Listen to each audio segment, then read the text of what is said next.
like it.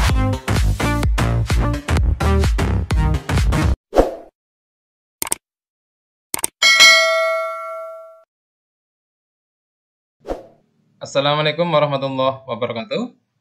Apa kabar sahabat tutor online semua? Semoga selalu sehat dan bahagia ya. Kali ini kita akan membahas tentang uji kompetensi ya, di halaman 31.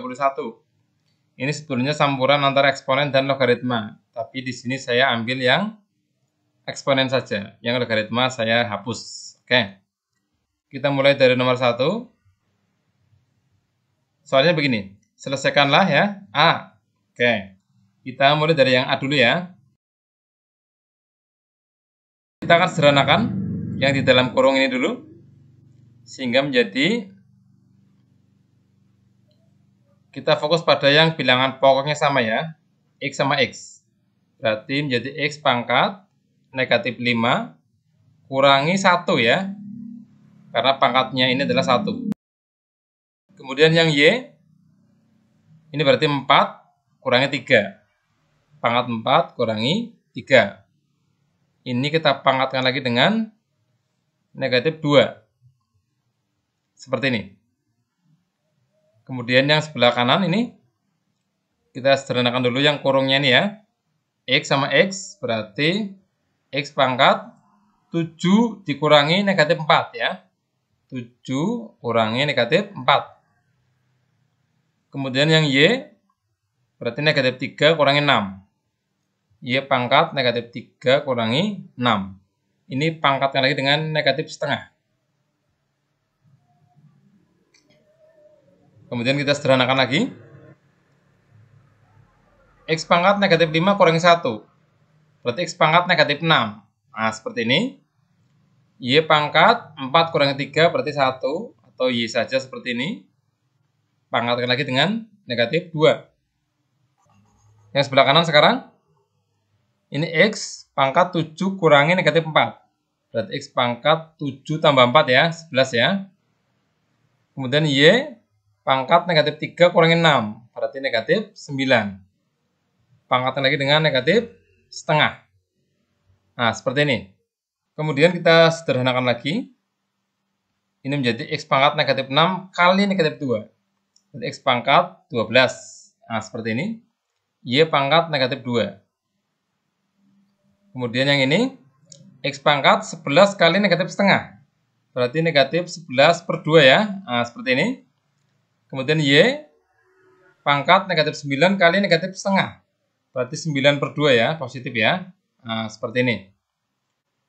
Selanjutnya kita cari yang bilangan pokoknya sama. Ini X sama X. Berarti menjadi X pangkat 12 ditambah negatif 11 per 2. Atau langsung begini aja, 12 kurangi ya, 11 per 2. Sama saja seperti ini. Kemudian Y-nya pangkat negatif 2. Ditambah 9 per 2. Oke. Kita samakan menyebut ya. Sehingga menjadi X pangkat. Ini menjadi 24. Kurangi 11 per 2. Ini menjadi Y pangkat. Ini berarti negatif 4 ya. Negatif 4 plus 9 per 2. Oke, seperti ini. Kalau sudah begitu, ini menjadi X pangkat. 24 kurangi 11 berarti 13 ya. 13 per 2. Y-nya negatif 4 tambah 9 berarti 5 per 2. Oke, seperti ini. Bisa dipahami ya? Oke, kita lanjut ke soal yang B. Saya bersihkan dulu jawaban ini. Sekarang soal yang B ya. Ini kebetulan bagian pembilang pangkatnya sama-sama 3 ya. Kalau pangkatnya sama-sama 3 bisa kita gabung. Jadi seperti ini. Yang B ini. M pangkat 10 kali N pangkat negatif 2 kali M pangkat 5 kali N pangkat negatif 5 pangkat 3. Nah, seperti ini. Karena sama-sama 3. Dibagi M kali N. Nah, selanjutnya kita sederhanakan. Yang M sama yang M ya. Fokus yang M sama yang M. Berarti M-nya menjadi M pangkat berapa? Pangkat 10 tambah 5 ya. Langsung 15 ya. Oke, seperti ini. Kemudian yang N, negatif 2 tambah negatif 5. Berarti negatif 7. Oke. Ini dipangkatkan lagi dengan 3. Hati-hati, yang dipangkatkan hanya pembilangnya saja. Penyebutnya tidak. Nah, seperti ini. Kita sederhanakan bagian pembilang. M pangkat 15 kali 3. Berarti 45 ya. N pangkat negatif 7 kali 3. Berarti negatif 21. Dibagi M kali N. Yang bilangan pokoknya sama, M sama M. Berarti M pangkat 45 kurangi 1. Langsung ya, 44 ya. Nah, seperti ini. Kemudian N pangkat negatif 21 kurangi 1. Negatif 22. Nah, agar pangkatnya tidak negatif, kita jadikan penyebut. Sehingga menjadi M pangkat 44 dibagi N pangkat 22. Positif ya. Seperti ini. Bisa dipahami ya? Oke. Kita lanjut yang C. Saya hapus dulu yang ini. Yang C kita disuruh menyederhanakan ya. Masih ingat cara menyederhanakan bentuk akar? Caranya begini. P plus Q dibagi akar P min akar Q. Nah, kita kalikan dengan sekawannya. Yaitu akar P plus akar Q ya. Akar P plus akar Q dibagi akar P plus akar Q. Nah, seperti ini. Yang bagian pembilang akan menjadi seperti ini. P plus Q kali akar P plus akar Q. Nah, bagian penyebut, perhatikan, akan menjadi P kurangi Q ya. P kurangi Q. Dari mana ini Pak? Dari rumus ini, kalau lupa. A plus B kali A min B sama dengan A kuadrat min B kuadrat. Ini bolak-balik nggak masalah. Berarti A min B, A plus B ya. Berarti ini kuadratkan. Akar P kuadrat kan P. Akar Q kuadrat berarti Q. Seperti ini. Dan bentuk ini adalah bentuk yang paling sederhana. Sudah tidak bisa disederhanakan lagi. Oke, gampang ya. Sebetulnya ini ada D-nya ya, cuma D logaritma. Sehingga saya hapus. Kita lanjut ke nomor 2. Nomor 2 juga sebetulnya ada B-nya di sini.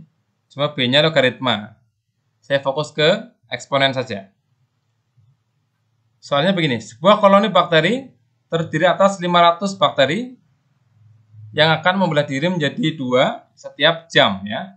Jadi setiap 1 jam akan membelah diri menjadi 2. Tentukan fungsi yang menyatakan hubungan antara banyak bakteri setelah jam tertentu. Kita lihat. Pada jam pertama atau fase 1 ya.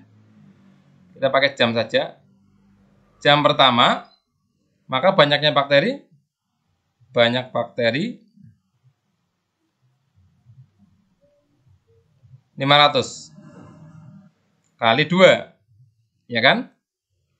Karena membelah diri menjadi 2. Pada jam kedua, berarti 500 kali 2, 1000 ya, kali 2 lagi.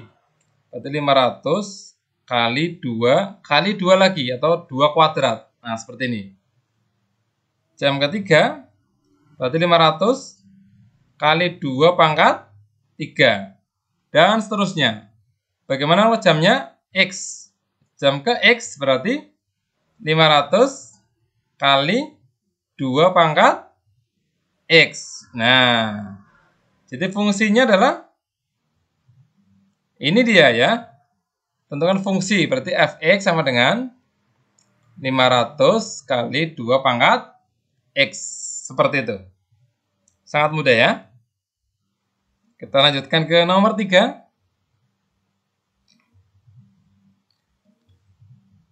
Sebuah bola basket dijatuhkan dari ketinggian 5 meter.